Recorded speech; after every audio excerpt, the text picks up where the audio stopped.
Assalamualaikum warahmatullahi wabarakatuh. Alhamdulillahi rabbil alamin. Allahumma salli ala sayyidina Muhammad wa ala alihi wa ashabihi ajma'in. Amma ba'du.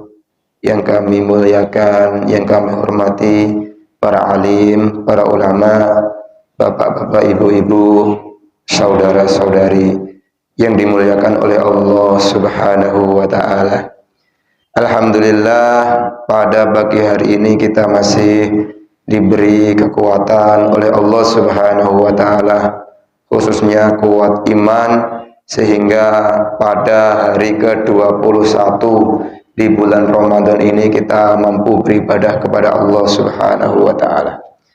Sebelum kita mulai kajian kitab Nasaihul Ibad, mari kita tidak henti-hentinya bersyukur dengan cara yakni memberi hadiah Fatihah kepada pengarang kitab ini, karena kita bisa mengkaji banyak hikmah dari dalamnya. Mari kita awali liridhoillah wa li syafaati Rasulillah Muhammad sallallahu alaihi wasallam, khususan ila hadrati ruhi mu'allifat kitab Syekh Muhammad Nawawi bin Umar Al-Jawi.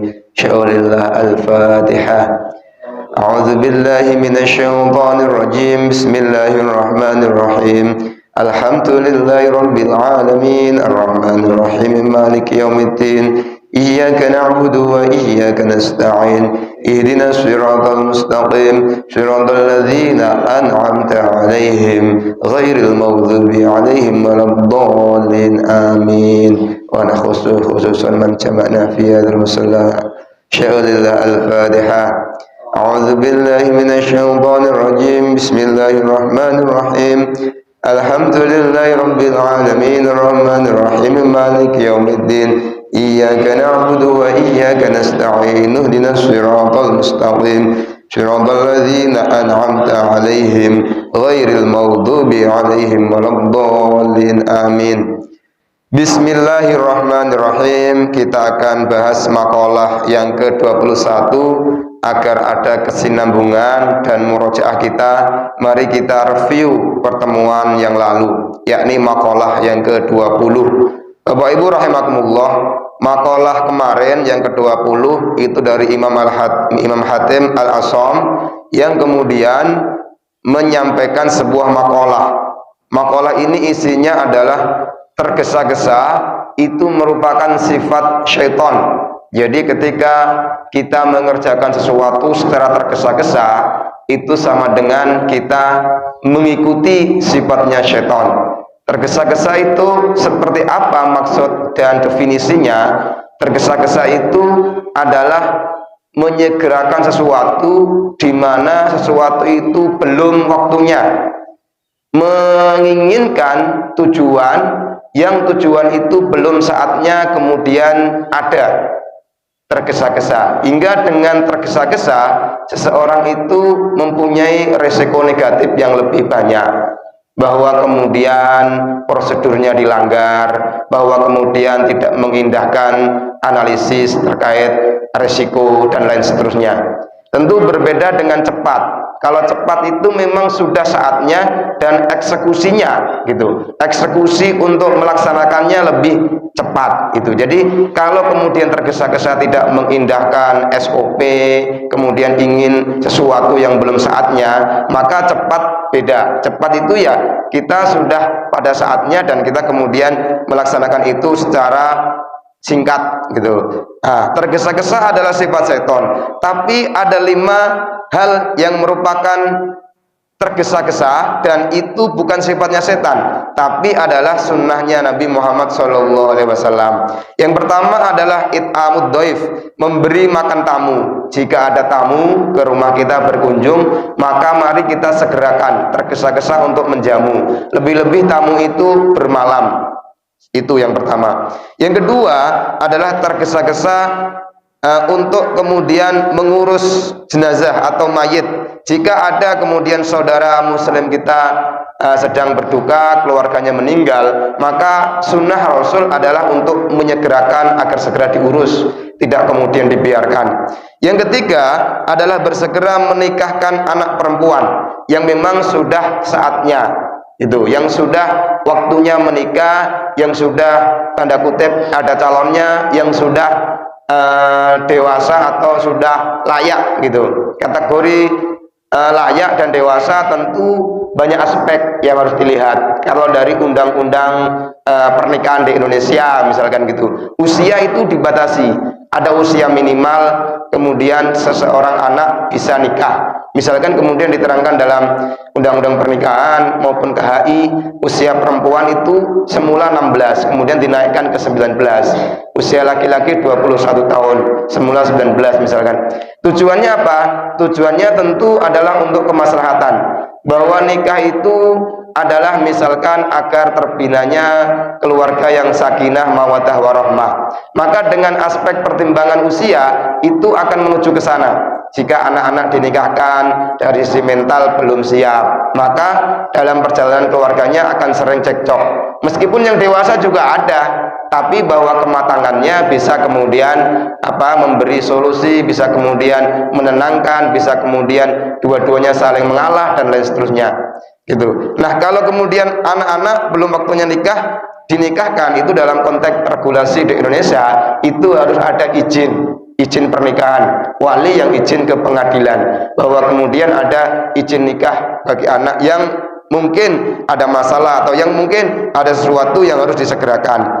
Kemudian yang keempat adalah bersegera untuk membayar utang jika kita punya utang itu. Jadi segera membayar utang bukan sifat seton, tapi adalah sunnahnya Nabi. Yang keempat adalah bersegera bertaubat ketika kita berdosa atau terlanjur melaksanakan atau melakukan dosa. Itu adalah makalah yang ke-20. Selanjutnya mari kita masuk ke makalah yang ke-21. Bismillahirrahmanirrahim. Wal maqalatul hadiyata wal ishrun, dan makalah perkataan hadiyata wal ishrun yang ke-21.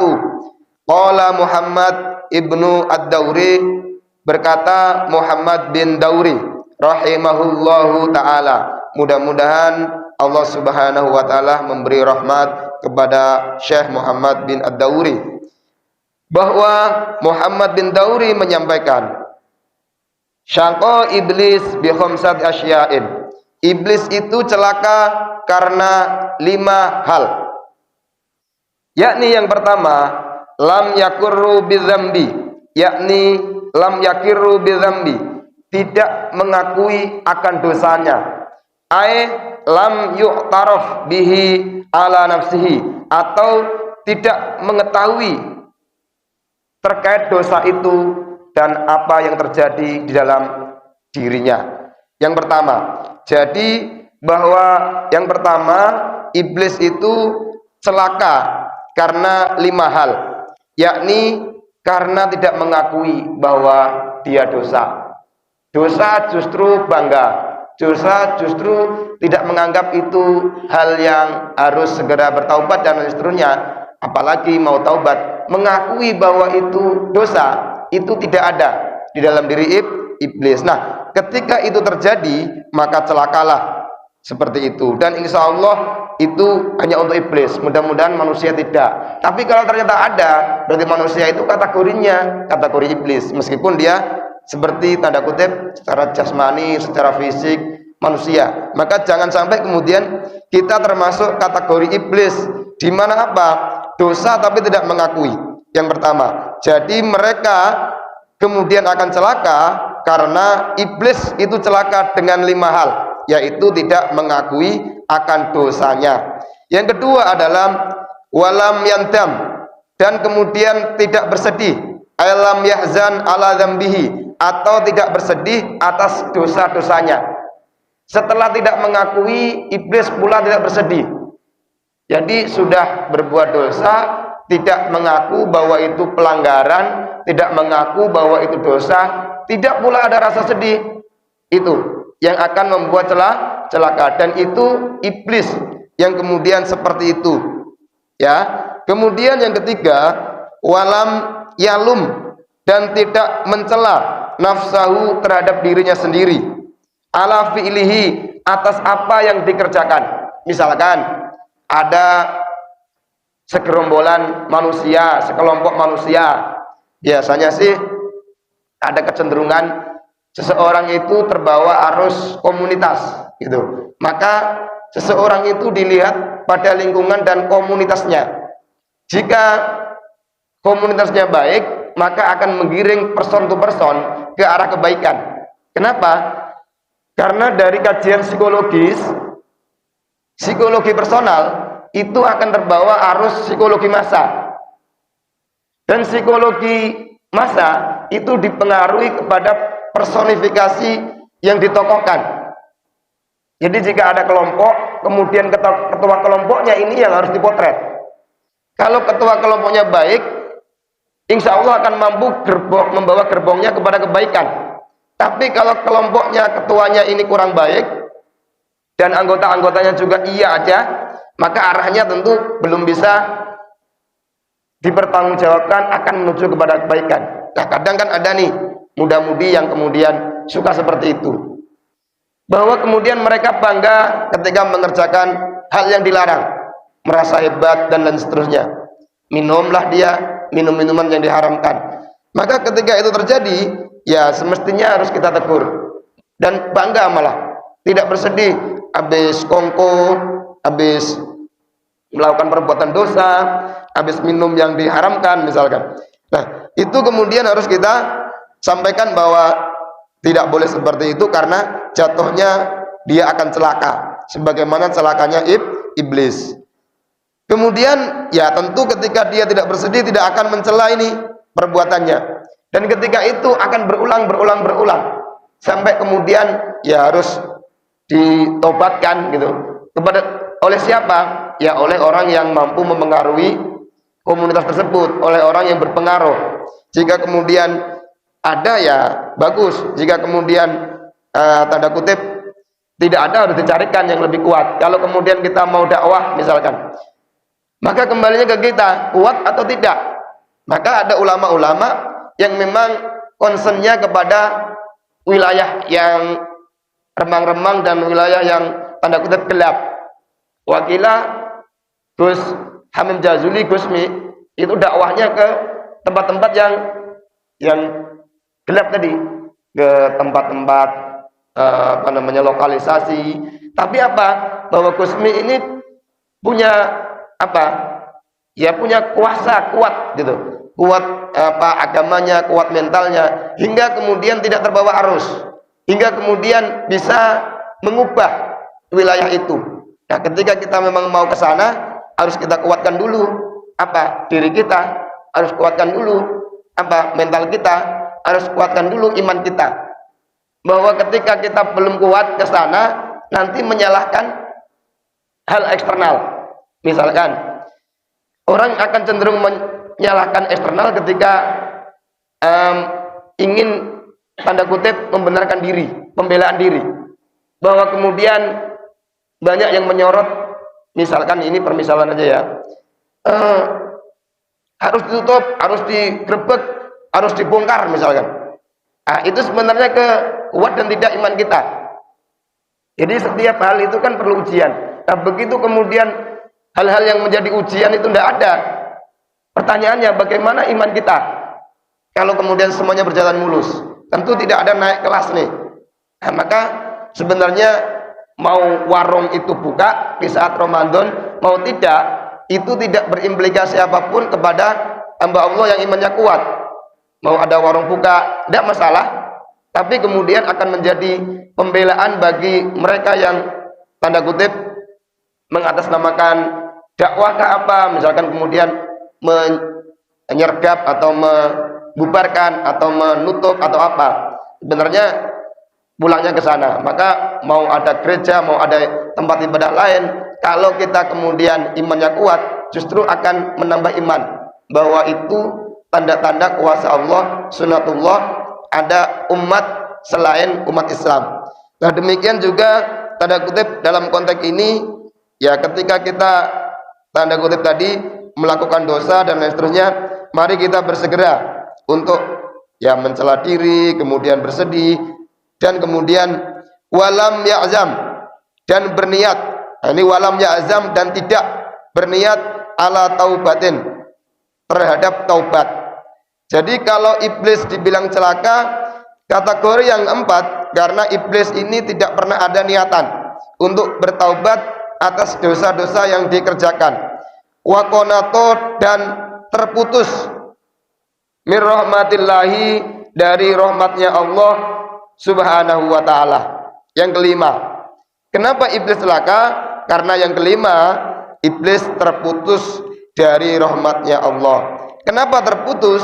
Ya karena rangkaian-rangkaian yang dijalani oleh iblis, yang dikerjakan oleh iblis, yakni tidak pernah mengakui dosa, tidak pernah bersedih akan dosanya, tidak pernah mencela akan perbuatannya sendiri yang dosa, tidak pernah punya niatan bertaubat, dan pada akhirnya otomatis terputus dari rahmatnya Allah subhanahu wa ta'ala. Selanjutnya adalah wasaita Adam, dan Adam itu berbahagia alaihissalam, mudah-mudahan keselamatan atas Nabi Adam, berbahagia bi khamsati asya'in, dengan 5 perkara. Yang pertama adalah aqarra bidzambi, mengakui dosanya. Sebaliknya, kalau iblis tidak mengakui, maka yang akan menjadi sebab kebahagiaan manusia dalam konteks ini Nabi Adam adalah karena Nabi Adam itu ketika berdosa mengakui dosanya. Wa qala, dan Allah subhanahu wa ta'ala dalam Al-Quran kemudian berfirman, Rabbana zalamna, ini doanya Nabi Adam ya, ini kemudian ada dalam Al-Quran, Rabbana zalamna anfusana wa illam taghfir lana wa tarhamna lanakunanna minal khasirin. Nabi Adam langsung mengakui dosanya, bahwa Rabbana zalamna, ya Tuhan kami, zalamna, telah dolim diri kami, anfusana, diri kami, wa illam taghfir lana, dan jikalau engkau tidak mengampuni kami, wa tarhamna, dan jikalau engkau tidak memberi rahmat kepada kami, lanakunanna, mesti kami akan jadi minal khasirin, orang-orang yang merugi. Ini kalamullah, doanya Allah yang diberikan untuk Nabi Adam, kemudian Nabi Adam bertobat. Kenapa Nabi Adam kemudian bertobat? Di dalam Al-Quran diterangkan, wa ya adamuskun anta wa zawjukal jannah fakula min haitsu syi'tuma wa la taqrabu hadhihi syajarata fatakuna minadh dhalimin. Bahwa kemudian dalam Al-Quran itu diterangkan, Allah subhanahu wa ta'ala berfirman, wa ya adamuskun, wahai Adam, uskun, tinggallah engkau, anta, engkau, wa zawjuka, dan istrimu, al jannata, di surga, fakula min haitsu syi'tuma, makanlah terserah apa yang kamu maui. Jadi di surga itu boleh makan apapun. Itu sebagaimana juga kaidah muamalah dalam kehidupan kita.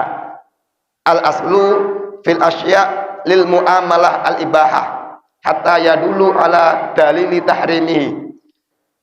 Al asyu fil asya lil muamalah al ibahah. Hukum asal sesuatu dalam perkara muamalah itu boleh. Jadi mau jual beli dengan cara apa, misalkan online boleh, mau jual beli dengan cara arisan boleh, mau jual beli dengan cara patungan boleh, misalkan ya, kalau dalam persoalan muamalah sampai kemudian ada dalil haramnya. Ketika tidak ada, maka segala hal itu prinsip muamalah adalah ibahah, adalah boleh. Dan Nabi Adam hidup di surga itu melalui Al-Quran diterangkan boleh memakan apapun, tapi kemudian ada satu pantangan, wala taqrabu hadhihi syajarata, dan jangan engkau berdua, Adam dan Hawa, itu mendekati pohon ini, yakni pohon khuldi. Kalau kemudian sampai mendekati, fatakuna minadh dhalimin, maka mereka berdua akan termasuk golongan orang yang zalim. Dan kemudian diceritakan dalam Al-Quran, ternyata namanya manusia, Adam itu manusia, tetap Nabi pertama dan manusia pertama juga. Sehebatnya manusia, ada keinginan yang kemudian melampaui batasnya, termasuk Nabi Adam, bahwa diceritakan dalam Al-Quran pula sebenarnya makhluk Allah yang paling hebat Nabi Adam, padahal di sana sebelumnya sudah ada malaikat.